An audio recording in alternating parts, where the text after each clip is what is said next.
embora as investigações ainda tenham alguns passos que precisam ser dados, mas é o ponto final. Me refiro ao caso da Dagmar Streger, idosa de 76 anos, que foi brutal e covardemente assassinada no sítio de propriedade dela, dona Dagmar, no Rio Verde, bairro rural, aqui da cidade de Bauru.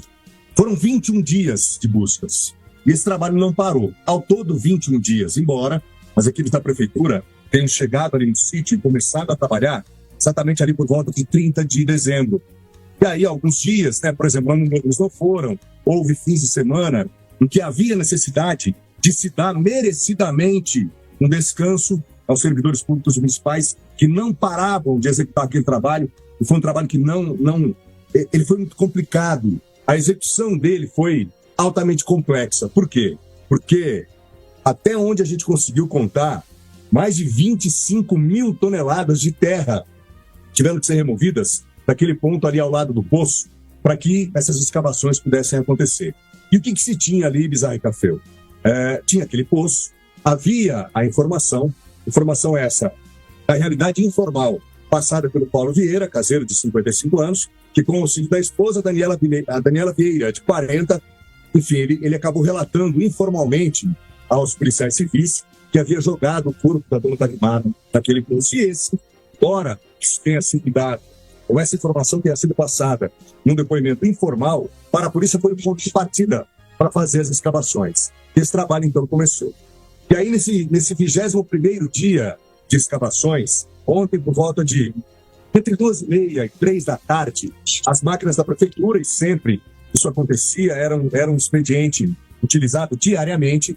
O Etelvino Zacarias, junto com os servidores municipais, eles faziam ali um planejamento para verificar de que maneira as escavações poderiam acontecer.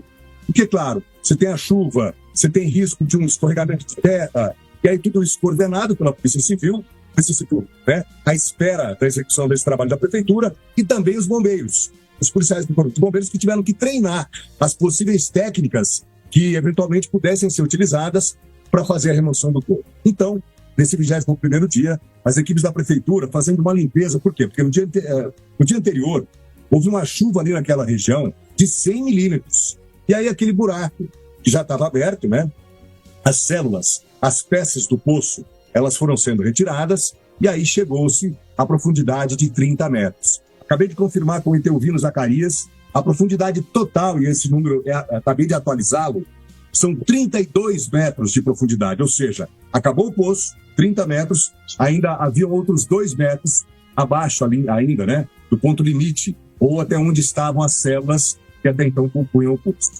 E ali, Bizarro Café, a escavação acontecendo, e aí as máquinas retirando, e havia necessidade até de um trabalho um pouco mais delicado, digamos assim. Por quê? Porque havia informação passada pelo próprio Paulo de que ele teria jogado muito entulho e sacos de esterco sobre o corpo.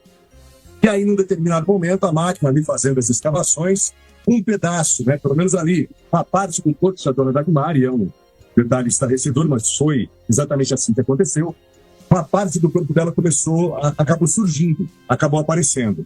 E aí, nesse exato momento, foi feito contato já com os policiais do Corpo de Bombeiros que estavam ali à espera, a Polícia Civil também foi comunicada, e aí coube aos bombeiros, então, a finalização dessa remoção.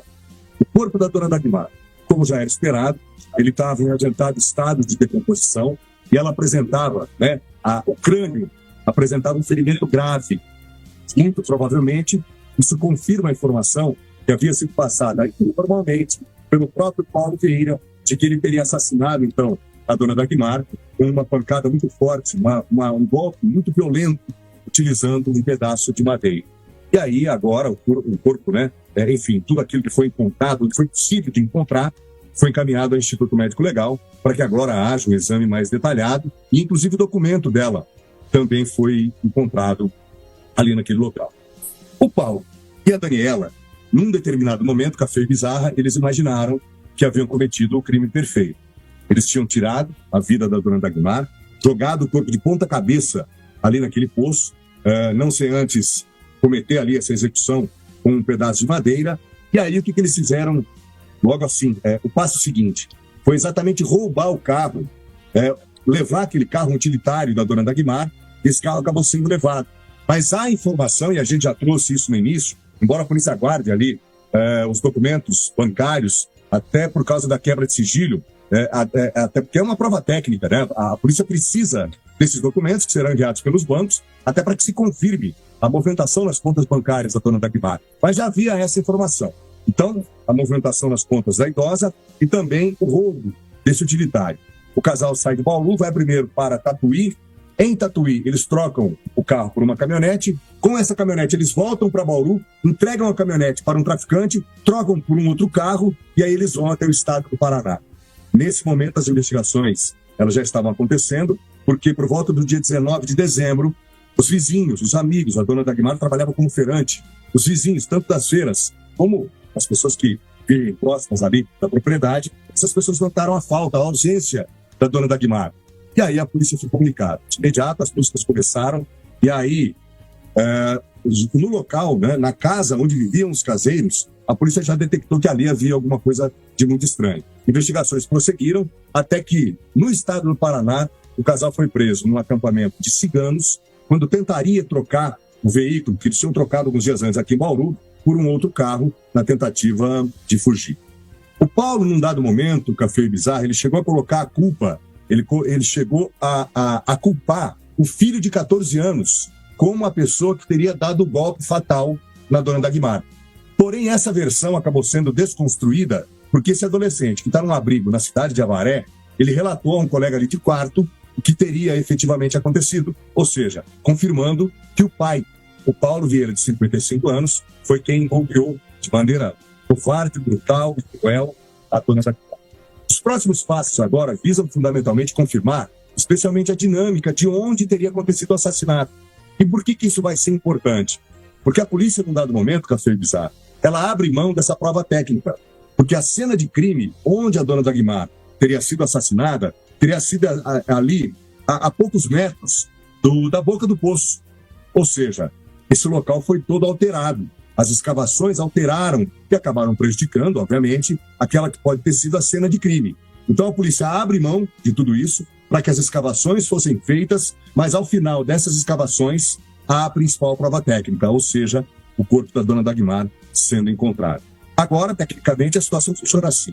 Já há elementos muito mais do que suficientes para que o casal responda pelo latrocínio, que é o roubo seguido de morte, e também pela ocultação de cadáver. A polícia agora vai tentar estabelecer essas últimas lacunas, preencher essas últimas lacunas, porém, o caso já está devidamente encerrado e o casal vai responder, então, pelo latrocínio e também pela ocultação de cadáver. A pena é superior a 20 anos de prisão, porque, afinal de contas, o latrocínio é considerado um crime hediondo.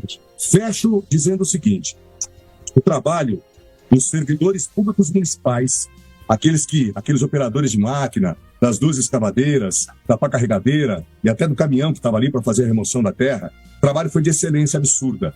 Trabalho esse que foi comandado pelo Etelvino Zacarias. Um trabalho que, de tão complexo, mas tão complexo, ele não poderia ser executado com pressa.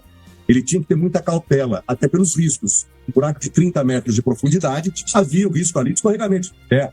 É uma situação perfeitamente natural, uma situação envolvendo uma escavação desse tamanho. Porém, nada disso aconteceu graças à excelência dos servidores públicos municipais.